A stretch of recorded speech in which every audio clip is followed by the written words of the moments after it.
Hi folks, Truby here again to talk to you about Dice Masters. Today we're going to go over what a Dice Masters team looks like and how to build one. But first, I've got a little treat for you. I'm going to do something we call the 6-pack. I'll open 6 packs from the brand new Guardians of the Galaxy set. Ooh. And pretend this is a draft scenario.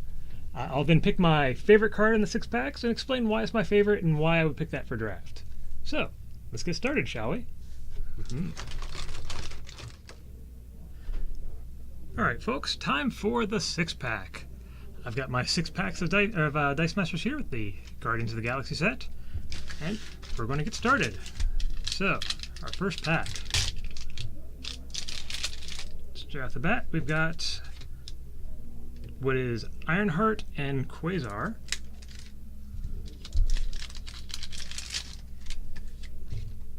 It is a common Ironheart with Call Out. And Quasar, when get focus there. When Quasar attacks and is not blocked, you may pay a bolt. If you do, add Quasar to your prep area instead of moving her to the use pile. Next pack. So like we've got Captain Marvel and Cosmo. After a while, you start being able to identify these pretty easily from the dice themselves. But yes, we have Captain Marvel. When fielded, gain 1 life. And Cosmo, the rare Cosmo. If Cosmo's Space Dog is KO'd while blocking, unblocked attacking characters deal no more than 2 damage this turn. This is actually a really strong card, especially if you get a lot of big things coming at you. Sorry about focus here.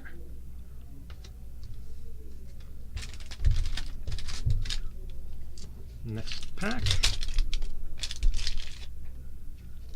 We've got a, was that Kiln, I think, and Angela. It is the common Kiln, continuous. Players must spend 1 more to purchase each character die for every character die in their field zone. There we go. Very hard to deal with. And then we have the uncommon Angela, that has Infiltrate, and when Angela uses Infiltrate, deal an additional damage. So if we end up going Infiltrate, she's actually pretty nice.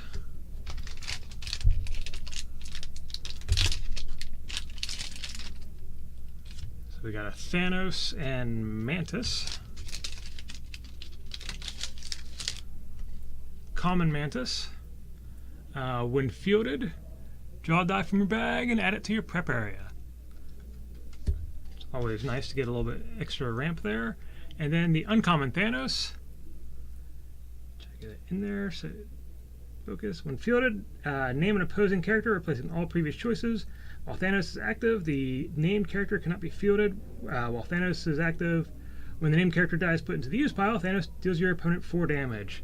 So he's actually really oppressive. He's a really good card, but that 7 cost is a little hard to reach for. I have a feeling that if this was in a draft scenario, this would probably come back around to me. We'll see what else we got here. We still have 2 more packs. It's another Captain Marvel and a Black Widow.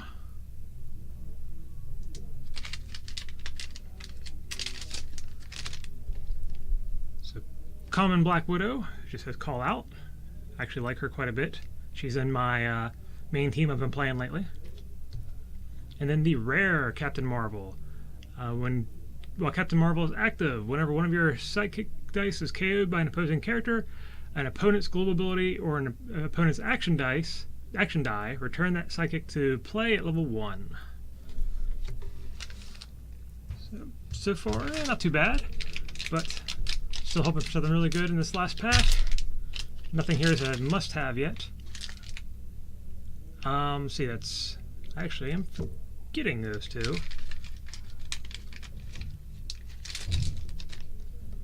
A Daisy Johnson and Nebula, both common. So Daisy Johnson.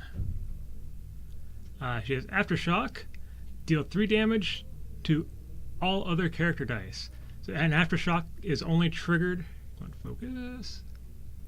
Aftershock is only triggered when she is knocked out by or removed from the field by something your opponent does. And then Nebula. Well, Nebula is active when your opponent draws dice during the clear and draw step. You may return one of those dice to their bag. If you do, they draw a die from their bag. Alright, so there we have the contents of our 6 packs. Yeah, of these, it's actually kind of hard to choose, because yeah, if I was rare drafting and still wanted something that was useful, I'd probably go for Cosmo here. Because when you have heavy hitters like Captain Marvel and Thanos, Cosmo is nice because he'll get knocked out, you can let this through, and they'll only deal 2 damage rather than the potential 9 damage he can do on his level 3 face. But also, I still really like Call Out. It's kind of a hard choice, but yeah, I think in this situation, yeah, tough choice. I think I'd have to go for Cosmo. Just he's going to be able to help me out the most here. He's a rare. I mean, there's other stuff that's quite good. Thanos is definitely a strong contender as well. You know, I think I changed my mind. I think I gotta go for Thanos here, because he's really strong, and being able to completely block your opponent from being able to field something and dealing 4 damage to them if they do buy it, and then it goes to the use pile, that's really strong. So yep, Thanos will be the pick from these 6 packs. If I can get him to focus.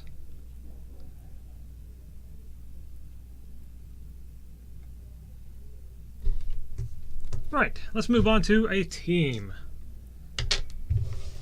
Clear these out.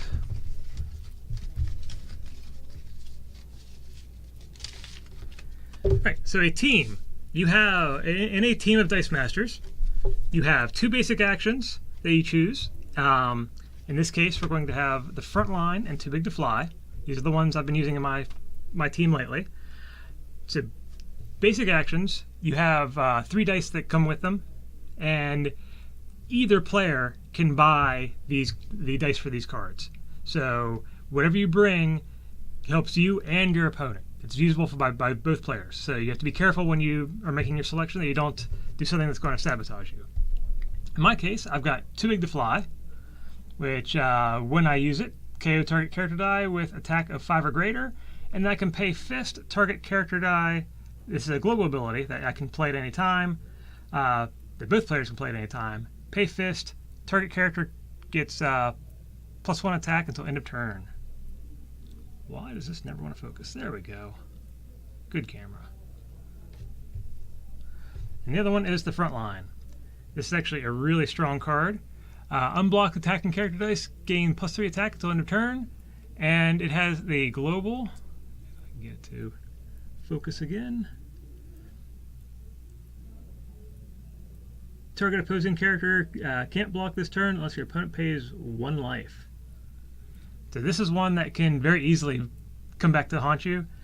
Several players have brought this before, and if they get overwhelmed with a bunch of characters coming at them and a player plays this, it's basically game over. Alright, so now, the team here. We have our 2 basic actions. We now have 8 character slots that we can have our character. We have 8 character slots to fill characters with, and then we have a total of 20 dice that we can have. So, to begin with this team build, I had a combo I wanted to do. I used Giganta and the Atom. So the 2 of these together. So Giganta is, while she's active, when a character die spins up, each of your Giganta die get +1 attack and +1 defense, and she has a global on her. We can pay 1 Fist, spin target character die up 1 level. So spinning a character up, you have these levels here. This is level 1, level 2, level 3. If it's on level 1, you pay a Fist and go up to 5/5 instead, level 2. Or go up to level 3. But if it's already at level 3, it can't be spun up any higher. Then we have the Atom. While the Atom is active, whenever you could use a global ability, you may spin down one of your Adam dice to level 1 to deal 3 damage to target character die. So if I have Adam at level 2 or level 3, if I take him all the way down to level 1, I get to deal 3 damage to anything my opponent has in the field. So with this, combined with Giganta, I can spin him down, deal 3 damage, pay a fist, spin him back up, spin him back down, deal 3 damage, pay a fist, spin him back up, over and over and over, and basically just completely nuke my opponent's field. So I have 2 dice for each of these.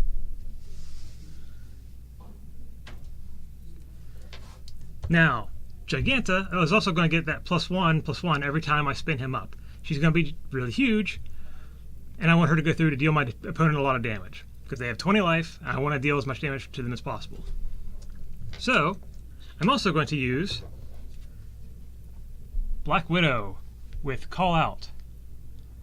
So Call Out's the ability when she attacks, I can force something to basically block her and nothing else. Either they have to block her or they don't block at all. So that way, if they're forced to block Black Widow, they can't block Giganta. So Giganta's more likely to get through for full damage. Also, coupled with that is the fact that she's a fist character. So if I don't get her on a character face, there we go, I'll get her on fists instead. I can use that energy to activate Giganta's Global to spin the Atom up and deal lots of damage. So I'm actually using 4 of her. Now, I also want to have a lot of energy just to buy stuff and to... she's at a 5 cost, so she's a little more expensive.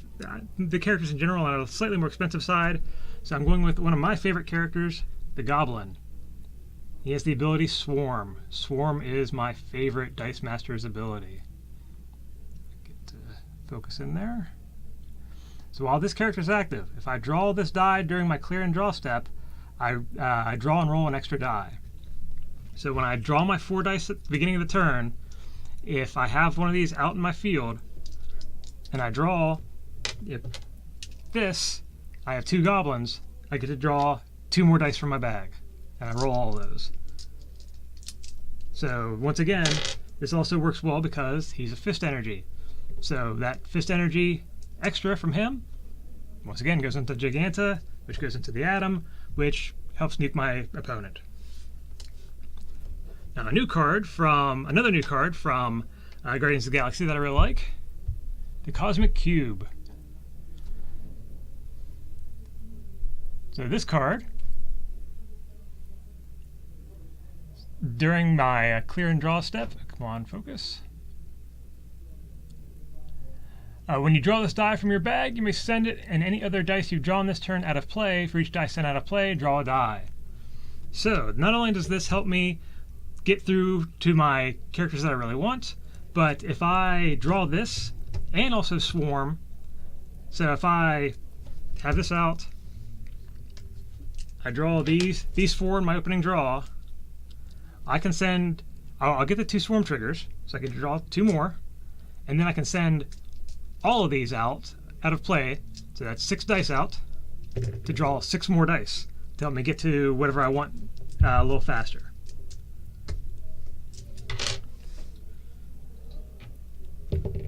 So it's just a nice little utility thing. Now I've shown the main crux of the team and what it wants to do, but you also need to have some defensive ability. So basically, if there's something that's going to shut down this team, I need to be able to stop it and actually get through to my win conditions here. So, the first thing that I know completely just hurts this team very badly is a basic action called Blink Transmutation. That allows the opponent to just pay a mask. It's a basic action that has a global on it that says pay mask, and basically the character who attacked is no longer attacking. So that would prevent Giganta from doing her damage. So, to counteract that, I've got Wonder Woman. While Wonder Woman is active, global abilities active by your opponent cannot target character dice you control.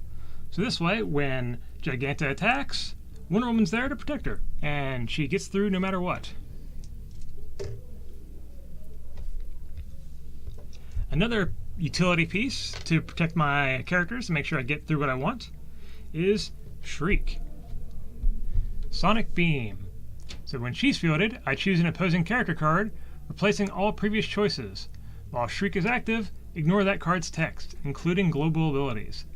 So if my opponent has something that completely shuts down my team or is a hassle, I can have Shriek out to blank them, and then it won't be an issue.